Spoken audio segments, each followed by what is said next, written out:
acting commander says the man who drove into pedestrians referred to Muslims in informal interview, but reiterates that he had no known terrorism links. The 32-year-old man who drove a white SUV into pedestrians at Melbourne's busiest intersection outside Flinders Street station attributed some of his activities due to the mistreatment of Muslims, police say.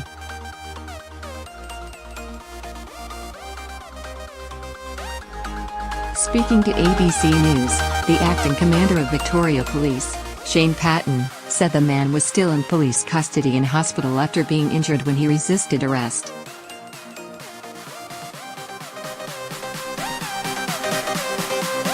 Patton said the man would probably be formally interviewed on Friday, but police had spoken to him on Thursday night.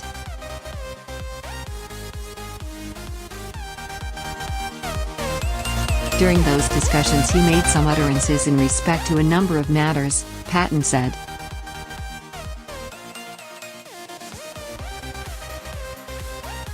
He spoke of dreams and voices but also attributed some of his activities as well due to the mistreatment of Muslims.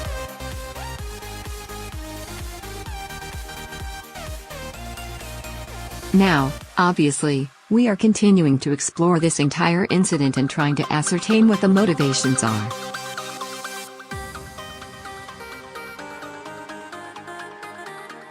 We haven't ruled anything in or out, and our counter-terrorism command continues to obviously assist crime command in this investigation.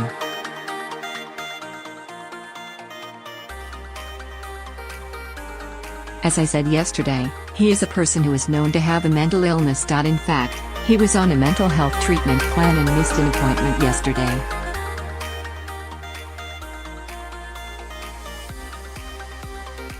He has a history of drug use. Police had not identified that the man had any extremist connection.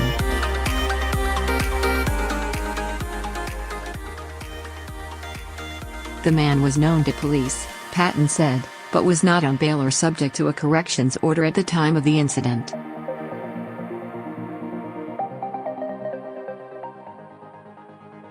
Later on Friday morning, Patton reiterated that there was nothing to suggest the man had links to terrorism.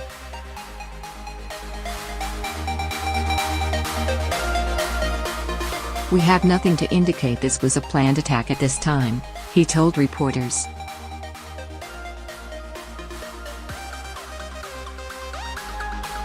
The fact that someone simply says this is because of Muslim mistreatment around the world.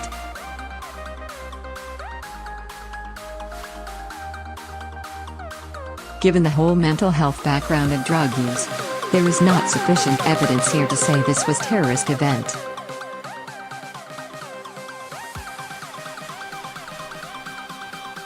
Speaking to reporters in Sydney, the Prime Minister, Turnbull, said the man was an Australian citizen of Afghan descent.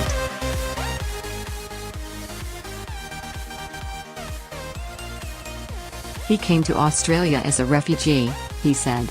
He has a history of serious mental illness and drug abuse.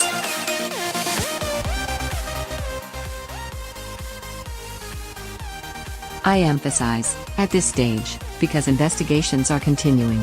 There are no known links to any political issues or any links to extremist groups.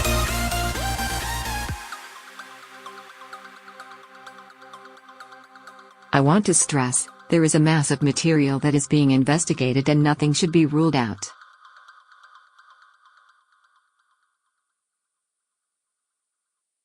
Whatever the motivation, this was a despicable and cowardly act, but I want to reassure all Australians that this is an isolated incident.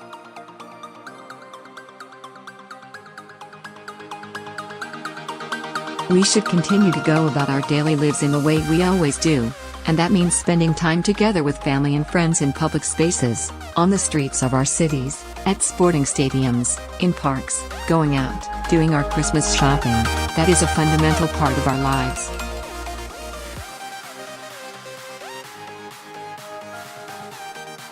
He said Melbourne's wide streets with tram lines enabled the driver to pull out of traffic and drive into pedestrians, before slamming into a tram stop.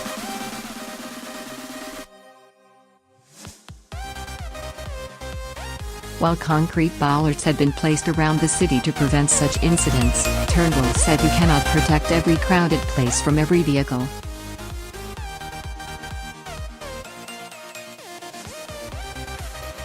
Patton said 12 people remained in hospital with her only one, a man in his 80s, in a critical condition.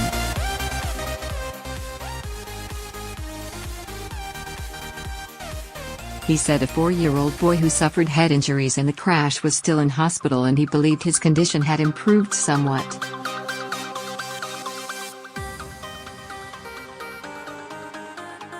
A 24-year-old man arrested at the scene after he was seen filming the crash and found to be in possession of knives was interviewed by police on Thursday night before being released.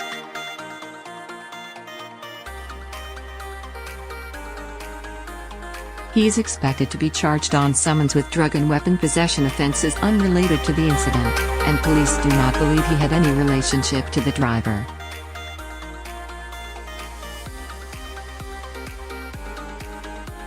An off-duty police sergeant who was injured while detaining the driver at the scene was still in hospital and was likely to have an operation on Friday morning for an injury to his hand.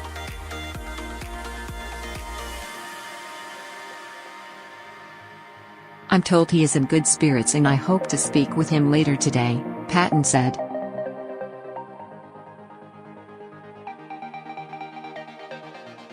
City of Melbourne Acting Lord Mayor Aaron Wood said he was sickened by the attack.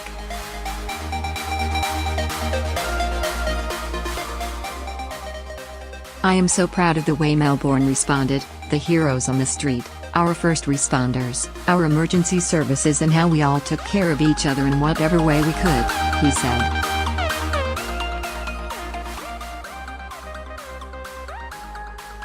"Safety and security is always our #1 priority. People should feel safe and confident to come into the city.